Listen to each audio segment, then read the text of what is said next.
Okay, it is a beautiful Tuesday morning and we are going to spray my black bean field. I'm the water boy.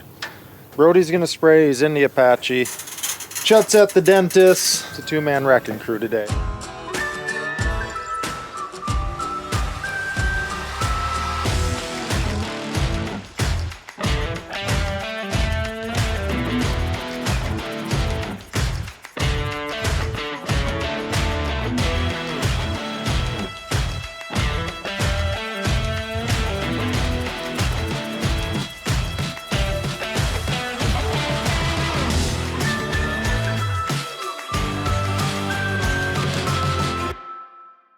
We did get 3 inches of rain over the 4th of July, and it is July 9th right now.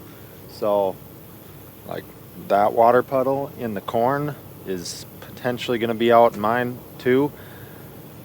That field is well drained. I'm definitely pushing it a little bit for field conditions, but I've got some weeds out there that are making me very nervous. And we are using Fomesifin or Reflex or Chafin Star, whatever you want to call it, same thing. And for those that know, it's kind of a weak chemical. So can't let the weeds get ahead of me. I'm afraid they already are. And the crop itself is fairly, I won't say close to canopy, but it's getting there where if I can spray and get a decent kill and these beans grow like the week we're going to have, got some real nice weather coming and we got a lot of moisture, so these things are going to take off and grow. I'm hoping we can close up that canopy as soon as possible after spraying to shade out any future weeds, but time will tell with that. So I gotta mix up and focus on that. Brody is here. I think he's got to empty some out. We'll see. I think he's got some chemical on it. I assume there will be some mud on his tires when he gets out of there. Okay, Brody's full. This will be the last fill of the field. Give him a full tank. It's hot. It's real hot. There's like almost no wind, or essentially no wind. And I am gonna go over to my house, just right over there, and meet with the guy that is hopefully going to install a new septic system. So the joys of the summer, I don't know, just the joys of being alive. Repairing. Then I suppose when I'm done with that, we'll go back to the farm and work on that field cultivator again and sweat some more. But this is exactly the heat we need. So I will complain about being hot, but I won't complain about having the heat. He's gonna come out real close to having enough, so it's also maybe a good thing that I will be at my house. So if he needs to, we can refill again. Okay, everything's battened down, we're ready to rock and roll. Nope, I got covers open, unexperienced, unprepared. Not the trailer I run. Hey guys, welcome back. I see you guys were out with Eric and Brody doing some spraying on black beans. I am actually doing some field scouting. Me and Dad this morning were driving around fixing the lift pump, or working on it, unplugging it. And as we were driving around, we noticed the neighbor's corn was pretty stripped up with some hail. So I'm out here to check our black bean field.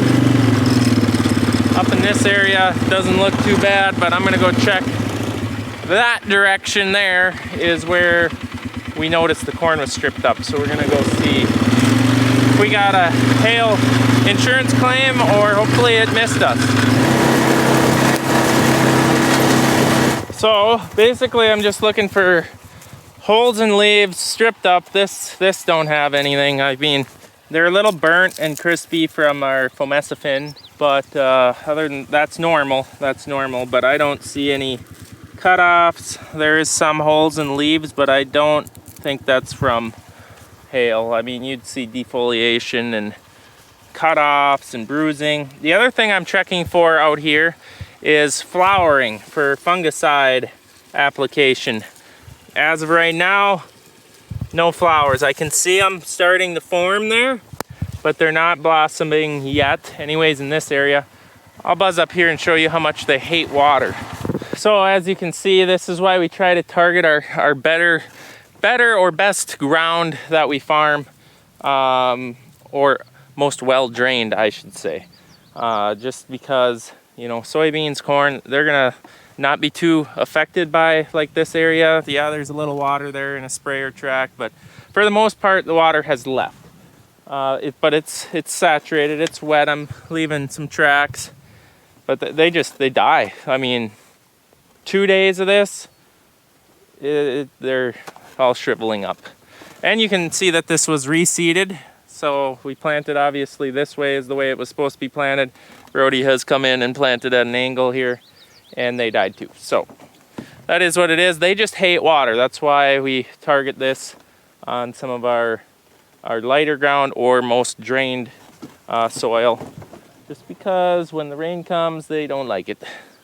Okay, up in this area is where I want to look for hail damage more closely, because the cornfield that we were sitting on a gravel road about not quite a half a mile is over there. So this field is really secluded to itself.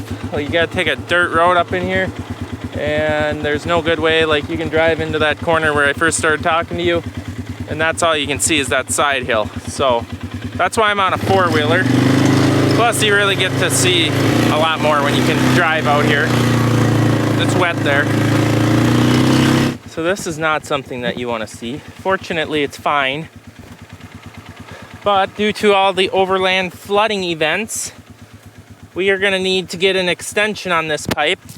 Mosquito, because this is pattern tiled in this here area. So basically this ditch here drains, well, the neighbor's cornfield here, and all of this here. And we got a tile line coming up here trying to catch some water. This is kind of a low spot too, but the mass amounts of water that comes off these big rolling hills come flowing down through this little ditch here. And when that was happening, in the excessive flow that we've experienced multiple times this year, all this mud filled my inlet pipe full. Started with this guy. This was at the bottom. This is something I don't like doing, is sticking my arms down pipes, because I never know, what if there's a rodent down there or a snake? All these things come through your mind as you're reaching shoulder deep, just waiting for something to attack. But I can see down in here. Hang on, I don't have two hands. I can see in there. Can you see that it is clear? And well, clear-ish. I need to keep digging, I see. But it is flowing about half full. I'm going to try and get a little deeper, maybe get my shovel in there. Yeah, so this inlet here, if I wouldn't have caught this, which I'm sure there's many more on every single field, we're going to have to really keep a close eye on this fall. And what I mean by keep a close eye on it is we generally move every single one of these flags in any field when we're harvesting, so that the combine, this one probably wouldn't be one that gets moved because you swing around it, but we're gonna have to make an extra effort this fall that the grain cart operators or whoever moves them looks down the pipe and make sure it's clear and no obstructions. We may even need to rig up some sort of tool to be able to shove down there, kind of pull stuff out, because it's now running beautifully. Half full pipe. And that's all subsoil moisture. There's no ponded water in any of this area. That's all just oversaturation of the ground, which you guys know all about it. You've watched, you've seen. But that is also an issue that we've been dealing with. Now what do I do? Mom! My hands are dirty! So just like any crop, back there is the tile inlet I was digging in. The variability is unbelievable. I mean, where it's wet, it's suppressed. And where it's dry, they're doing wonders here. So I'm gonna check these for flowers. I don't see any. So I think we're good. We don't need to worry about fungicide on these yet. Shortly, yes, but not yet. And yeah, these are, 3 times the size. Really nice, filling out the row. We did get this sprayed last week. Mr. Water Hemp is reacting to the fomesifin, but is it gonna die? Yet to know. Most will, some won't. Where they're good, they're really good. And where they're bad, they're really bad. It's what it is. This is remarkable here. Look at how many corn stalks floated down. We got a little dam right here. We're good though. She's a big pipe. She's flowing really full for being such a big pipe. It's just all groundwater and she's running half full. Crystal clean. Best way to move water right there. Ow, you son of a gun. Ah, the horse flies are aggressive today. Gotta keep moving. They're biting. I got Brody bringing me down a extension pipe. So I'm just checking all these inlets. These out here, I'm now on the quarter south of half a mile. Just checking them all. This one's also flowing really nice. This one, I should see where that erosion has taken place. I need to put another dam or dike right across there so to try to take this in stages. Because obviously we have an inlet and I thought that ditch was closed up enough, but just with the way the rainfall is happening this year, what I need to do is make a holding basin here. So yeah, that don't sound great, flooding your crop, but the tile should easily take the flow away. Put a dam there, make this a holding basin so the erosion doesn't happen. Down below there is where all those corn stalks floated up there. Down there, that's where we have a dam, so that's also a holding basin.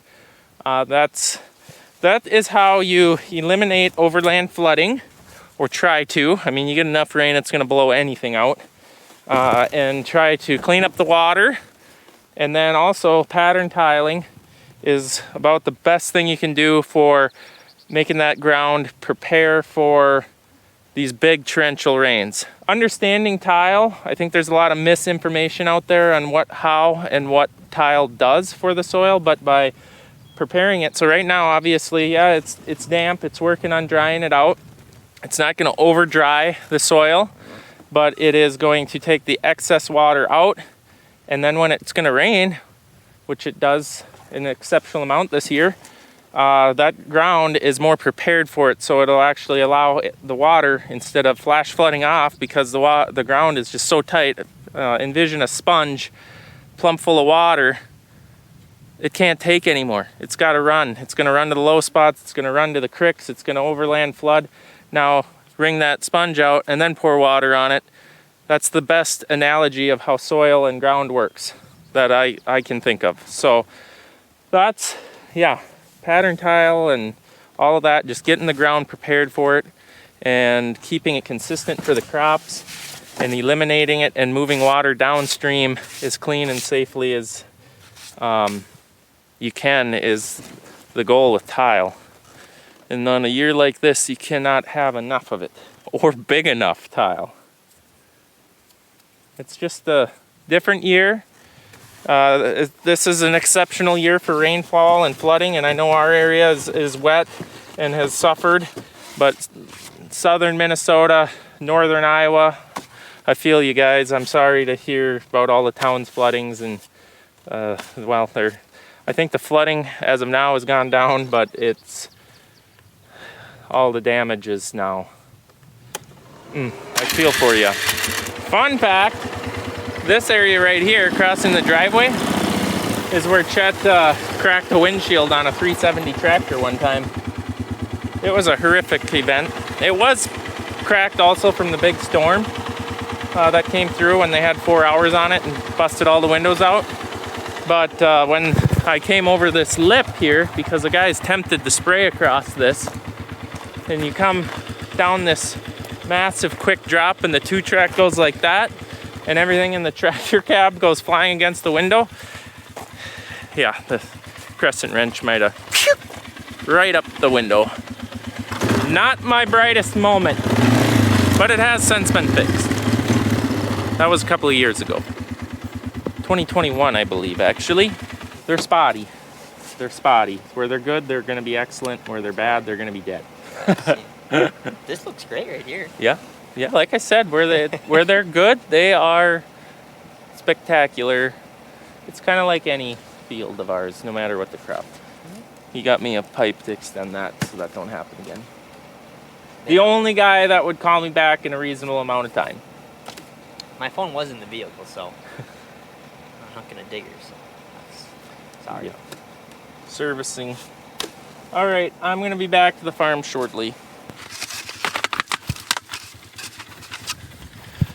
So, determining a height to cut this off at, I'm thinking something like about like right there, and then hoping that the next overland flood comes and kind of silts this area in. I'm thinking that'll work pretty good. If the flooding happens, hopefully the floating stuff will go right on past, maybe wash some dirt into there instead of it eating the dirt. And what we should do this fall is get a skid loader, and this was a T-box, so it's sagged. All right, back to the farm we go. So I seen this as I drove by, and I thought, you know, I should show them this. So, as you can see, our beans are dead, and the reason being is this is what we call the eagle wing. So the sprayer, we've cleaned out the sprayers many times. This is a top air sprayer. It has quarter turn valves on all the ends of the boom, so you can clean it out really good. Should not have this issue. I'll just say that. And we've had them for years. We know how to clean them out. We've do the best job we can every single time.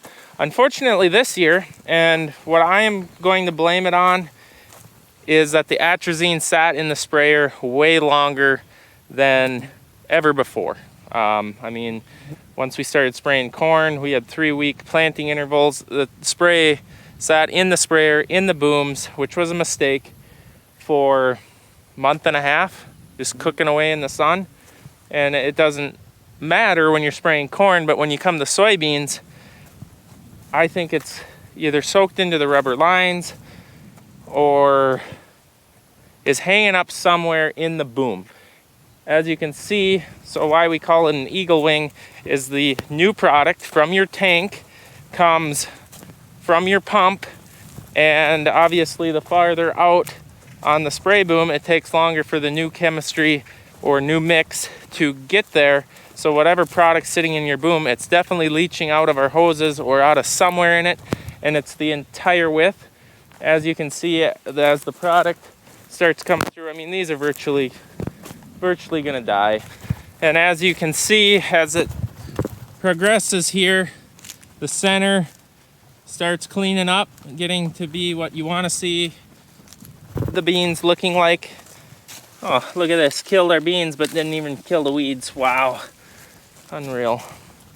And then the end of the boom goes substantially farther.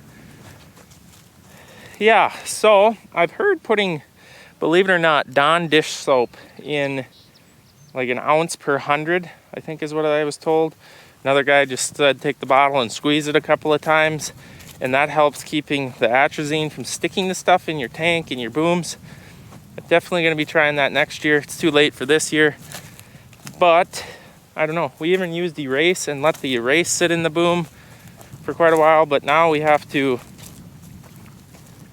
I don't know, blow out at every field, like prime the boom every field. We've even had this happen in between reloading the sprayer. I mean, 15 minutes to load the sprayer. If you got any tips, drop them in the comments below.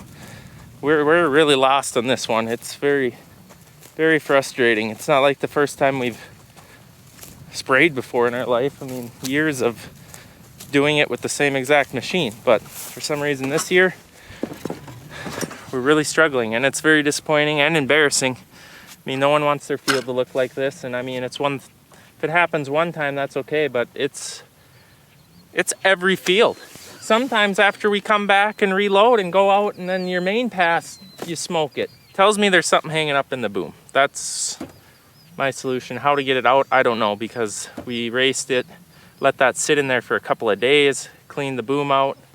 Very frustrating. I thought I might also add when I commented that it's like every field, it is not every field, but it's every field that we did that day. And as you guys know, it is pretty easy to go out and spray, you know, with a 120-foot boom sprayer, 800,000, 1,200 acres a day. Well, it just happened to be one of those 1,000-acre days that this was happening on, and then it takes, you know, a week before you start seeing this issue, and then it's like, uh-oh. Which is also why you got to be very careful which chemical drugs you're grabbing, because in one day you could wipe out a large majority of your crop. What'd you do? It came that way. Hey, you got a bunch of junk in there now. Well, we're breaking out the JB weld to fasten our air cleaner cover back on our quad. He's back. First thing he has to do is Break something. wreck everything. Need like a little popsicle. I know. Is that where you want it? I think so.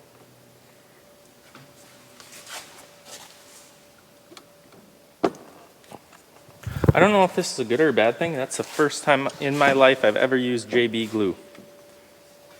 Is it glue? It welds. Welds, JB weld. First time ever. Really? Never used it. We have it, as you can see. Wonder how old it is. Set it across the hot post. So what we were working on there is this thing. And I've had the little plunger that pokes in there break off before, but never the whole cover. There's always a first for everything, right? Well, nonetheless, guys, I think that's going to be the end of today's video. I hope you learned something, and we'll see you guys in the next video. Thanks for watching.